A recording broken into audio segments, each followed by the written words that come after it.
Je suis trop contente d'avoir découvert ce village. Et là, je dois faire mon sac. Happy Shivratri, l'ami! Bienvenue dans cette nouvelle vidéo au Népal. Si vous avez suivi l'épisode précédent, aujourd'hui, c'est le jour dans l'année pendant lequel les hindous célèbrent la divinité Shiva. Donc c'est vraiment un méga truc. Tous les temples sont en fête. Il y a beaucoup de fidèles qui viennent faire des offrandes durant la journée et le main event en fait c'est ce soir. D'ailleurs il y a beaucoup de personnes qui jeûnent pendant la journée pour être un peu plus éveillées et sentir la force et l'énergie en fait spirituelle plus intensément la nuit. Donc, tout à l'heure au temple j'ai vu qu'il y avait des offrandes avec des fruits, il y a aussi de l'eau qui signifie la purification et le lait la prospérité. On va se rendre avec Marine que je vais rejoindre à Sarengot qui est d'ailleurs un endroit très cool que j'ai pas encore fait à Pokhara où on peut voir une vue très cool sur la vallée si c'est dégagé. Bon, je pense qu'aujourd'hui c'est un peu mort, mais en tout cas c'est un bon spot pour les couchers et lever du soleil.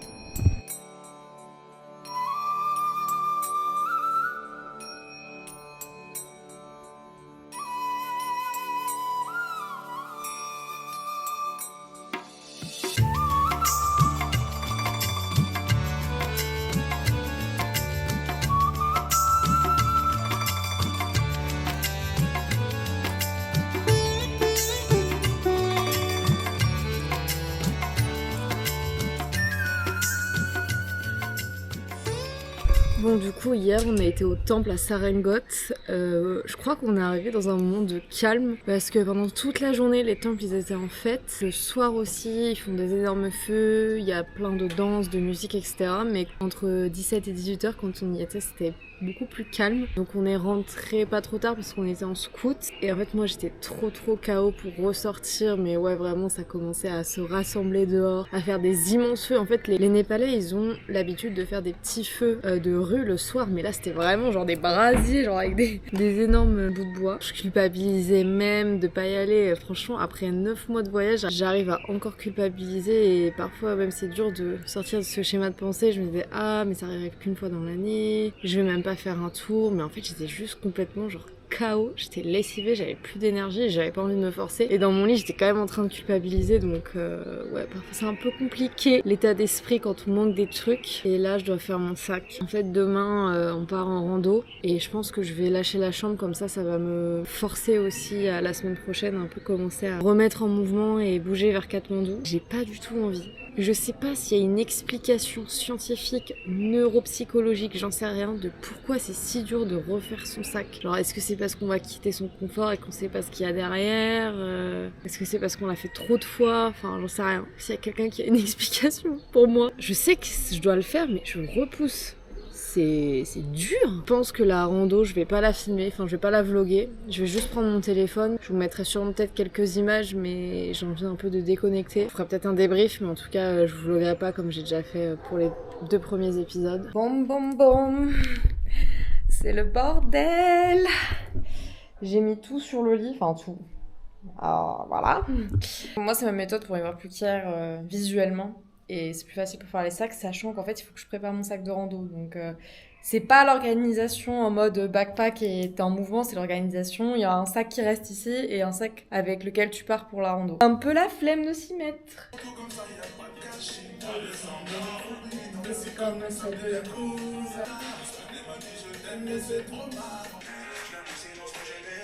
Moi, mon secret pour organiser mon sac, c'est ça. C'est les packing cubes.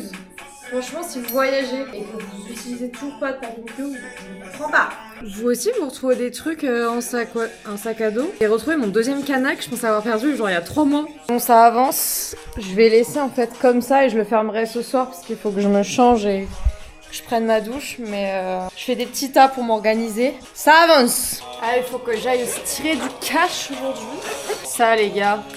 Batterie externe, elle me dure depuis Barcelone 2018, je crois. Franchement, elle tient bien la petite, hein. Et ouais, dites-moi, vous, c'est quoi vos indispensables quand vous partez en voyage, genre ce que vous avez vraiment besoin. Et au contraire, est-ce qu'il y a des trucs genre que vous prenez et vous utilisez jamais. Genre moi j'ai une corde par exemple pour étendre le linge, j'ai dû l'utiliser genre une fois. Je vais détruire un mythe. Surtout mes parents et ma grand-mère ils me disaient ouais mais comment tu vas faire pour trouver ça, il faut que tu prennes ça. Et en fait dites-vous que la grande majorité du temps quand vous voyagez, vous êtes dans la civilisation. C'est-à-dire qu'il y a des magasins de vêtements, des pharmacies, des supermarchés. Enfin vraiment vous pouvez partir avec le strict minimum, genre 5 jours, 7 jours de vêtements. Et acheter tout sur place. Donc ouais, ne surchargez pas trop parce que ça c'est vraiment un des regrets je pense des voyageurs qui vont sur le long terme, c'est de trop se charger je pense. J'ai presque fini, je ferai ma trousse de toilette pareil tout à l'heure. Encore une fois merci mamie qui m'a fait cette super trousse de toilette qui est pliable et qui peut s'accrocher, hyper pratique, on adore, on valide. Tout ça je vais le mettre dans mon tote bag parce que c'est normalement tout ce qui va dans mon sac à dos. Il est bientôt 21h, je pense. Et j'ai fini mon sac quasiment. Je vais le laisser demain à l'hôtel. Demain matin, réveil 7h, départ 8h pour Cyclès, qui nous amènera normalement au départ de la randonnée. Je vous ai dit, je vloggerai pas, je vous montrerai des images et puis je vous reprends la semaine prochaine.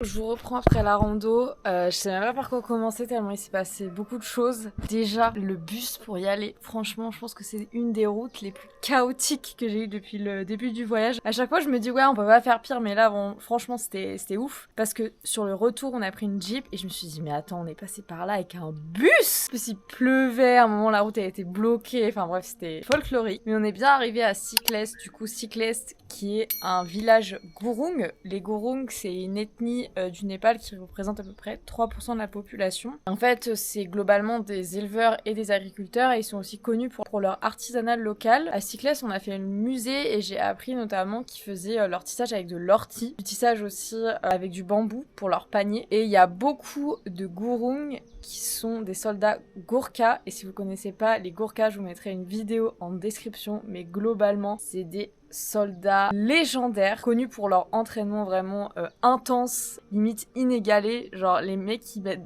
des sacs en bambou avec genre des pierres dedans et ils courent dans les montagnes. Et je crois qu'ils ont servi dans l'armée indienne, l'armée british. Et j'ai rencontré notamment là des Népalais qui sont Gurung et il y en a un qui m'a dit ouais, mon frère il est légionnaire en France. Et du coup de Cyclès on a fait le circuit de Kori.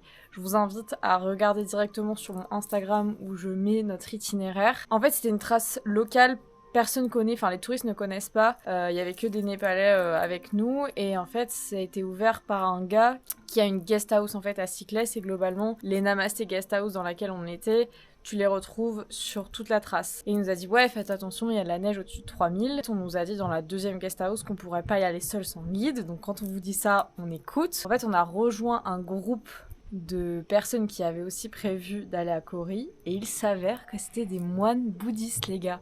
Je suis devenue pote avec des moines bouddhistes. Du coup on a rejoint leur groupe, on a randonné ensemble pendant 2 jours. C'était trop cool même si j'étais frustrée au début parce qu'en fait on partait super tard. Genre on nous dit ouais il y a une journée de 10 heures, il y a de la neige après 3000 mais tranquille on prend le petit déj à 9h. Moi j'étais là genre mais quoi? Mais non il faut partir à 6h du matin. Et au final j'ai lâché prise et ça s'est bien passé. On est arrivé vraiment pile poil au sommet, on est arrivé à 18h mais c'était magnifique et franchement les volumes étaient indécents. On a fait 2000 de D+, pour monter et du coup pour redescendre 2000 de D-. Je pensais pas être capable de faire autant donc je suis contente d'avoir repoussé les limites de mon corps. Et ouais c'était oufissime et ils étaient vraiment trop chauds. Les moines avec nous et c'était que des jeunes en fait qui étaient en école de philosophie du bouddhisme, ils appellent ça.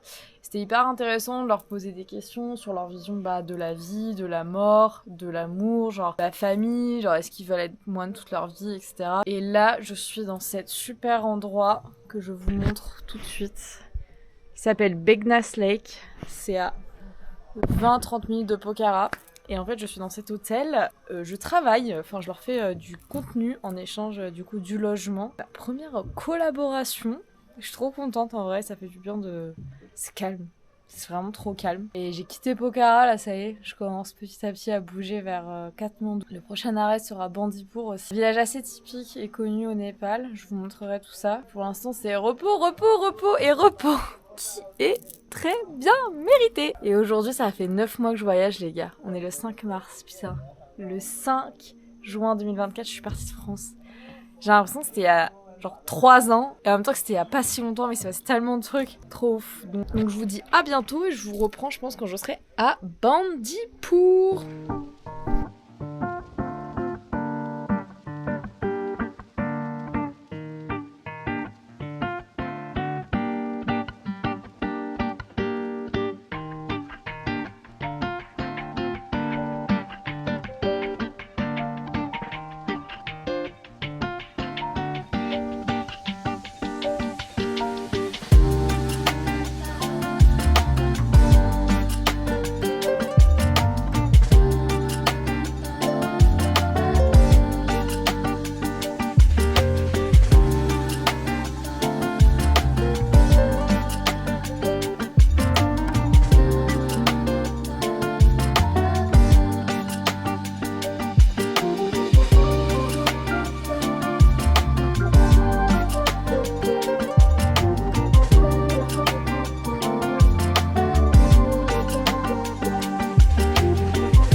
Hello la MIF, je vous reprends pour mon deuxième stop avant d'arriver à Katmandou, qui est Bandipur. Et Bandipur, en vrai, je suis trop contente d'avoir découvert ce village. Ce qu'il faut savoir, c'est que c'est une destination culturelle hyper connue, parce qu'en fait, à l'époque, le village était sur la route des échanges commerciaux entre le Tibet et l'Inde. C'est notamment la communauté Newar, qui est la communauté des commerçants, la caste des commerçants au Népal, qui s'était installée au village pour faire un peu prospérer l'économie locale. Quand ils ont commencé à construire la route entre Katmandou et Pokhara, la prospérité du village a décliné, et ensuite ils ont construit une école catholique Notre-Dame qui a été popularisée par des nonnes japonaises. Donc c'est ça d'abord qui a redonné le boom à Bandipur, avant d'être connu pour des raisons plutôt culturelles et touristiques. Mais c'était tard, c'était dans les années plutôt 2000. Et aujourd'hui, en fait, vous pouvez vous balader dans le village et voir l'architecture Newar sur les bâtiments. Moi, j'ai adoré. Déjà, la ville est piétonnisée, les gars. Enfin, l'européenne qui est en moi est très contente d'avoir du calme et de pouvoir marcher sans être dérangée par des engins motorisés. C'était hyper beau à voir. J'ai collaboré avec un deuxième hôtel qui s'appelle The Old Inn Bandipur. Un boutique hôtel, en fait, le concept, c'est un peu de préserver l'architecture du lieu et l'esprit pour garder le truc authentique et dans son jus, si on peut dire. C'était incroyable comme expérience, vraiment. Dans ma chambre, il y avait plein de petits détails. J'ai adoré, vraiment, les poutres, les portes, les boutons de lumière, le plafond, tout était d'origine. J'ai vraiment adoré avoir cette expérience. Je vous mettrai le nom de l'hôtel en commentaire si vous allez à Bandipur. Je ne peux que vous le conseiller. Et hier, on a marché 3 heures dans la vallée. Il y avait personne. C'était trop beau. Pour arriver dans leur lodge dans la montagne, pareil, c'est magnifique.